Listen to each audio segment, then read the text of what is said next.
Hi everyone, Killer Unreal fan here. Hope you all enjoyed Halloween last night and you're enjoying today and getting ready for next week. But I'm back with another video for you guys, except it's not the kind of video you'd think I'd come out with. It's another photo collage, and that's partly due to the fact that on this most recent trip, I didn't see any moving trains, and I didn't really feel the need to take any video of the things I found. So yesterday I went to go see a friend in Harrisonburg, and instead of going down Interstate 81, I decided to go down Route 340 because that parallels the Norfolk Southern Shenandoah Valley line between Front Royal and Roanoke. Although I only took pictures between Front Royal and Stanley, and also in Harrisonburg. But I thought some of the things I found down there would be interesting to show to you all because I found a litany of different things from engines to signals and maybe some other things that are kind of cool. But I just thought y'all would enjoy this, and I really don't have any other ideas right now because for lack of better content. So without further ado, let's get into it.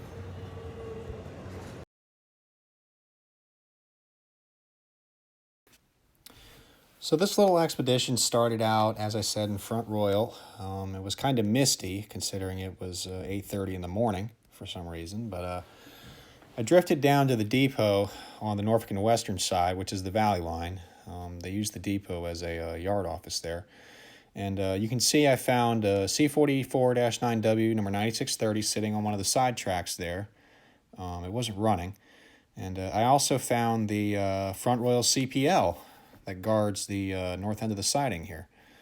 So that's how it started. And initially I didn't like the shot of the CPL because I thought it was backlit, but of course I can't really see how good it looks in on a camera screen.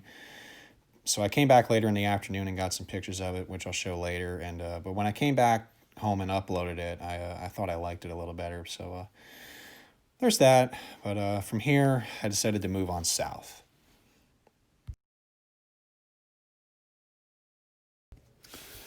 So I moved about 13 track miles south on the, it's still the H line, but we call it the Valley line. We moved about 13 miles south to the town of Bentonville, which is, the actual town is at the south end of a 6,000-foot pass track. And this is looking at the south end, which the control point itself is known as Acorn Hill. And they have two sets of CPLs here. They have, at least at the south end. They have this one, and they have the single head that you saw in the back of the first photo. But this was the only dual-mast CPL that I shot while I was down here. And I love these things, obviously. These are the only ones that we have around here because the ones up on the Pittsburgh line have been taken down, and the Southern never had them. So I don't get to see these a lot, and that's why these were a priority for me. But the CPLs were kind of a second priority to what came next.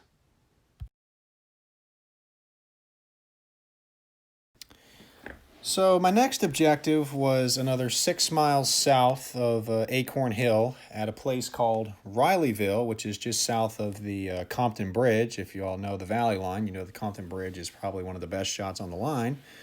But it's a derailment site. This is what's left over from the derailment of 11Z from August 24th of this year. So they don't know what caused it. They wadded up a bunch of cars down here, including this ex-Conrail gondola you see here. That was one of the cooler things I found at the site. But they wadded up a bunch of cars here. No injuries, no fatalities. Engines stayed upright. But they shoved everything off in the weeds next to the tracks because someone told me it's easier for the company to cut these things up on site, as I'm sure some of you saw with the horseshoe curve derailments, instead of hauling everything off. And the only thing they have to do is just find the time and resources to do it, which, as you can see, they have not gotten around to yet. So I decided to go down and see it for myself and just see how bad it was. I mean, obviously the track was repaired and the defect detector was working, I think. Again, I didn't see any moving trains. But yeah, the detector was up. I don't know if it was working or not, but I'm sure it was. But I got my photos here and then kept pushing south.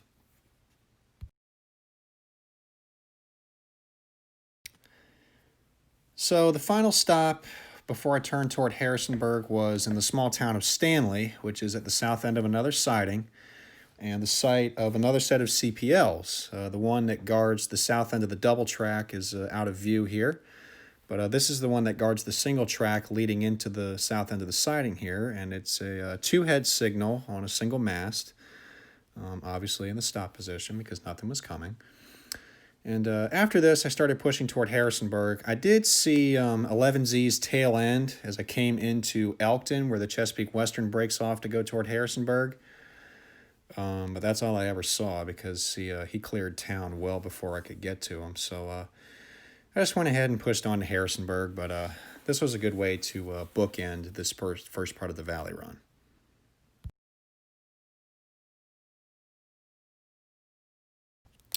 So, as mentioned, my next stop was the town of Harrisonburg, where I met my friend. We got lunch, and then we kind of rode around town just looking for engines. We found this one, number 9799, north of the Diamond, just short of the office. And then we found 9666 sitting south of the Diamond on the line toward Pleasant Valley on the interchange with the Shenandoah Valley Railroad, I'm assuming with interchange traffic.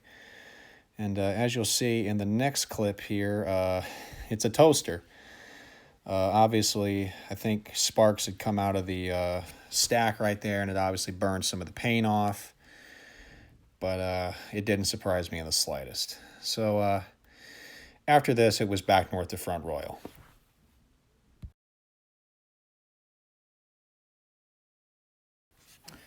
So after Harrisonburg, I did a little bit of sightseeing on the B-line extension around Strasburg, just out of curiosity.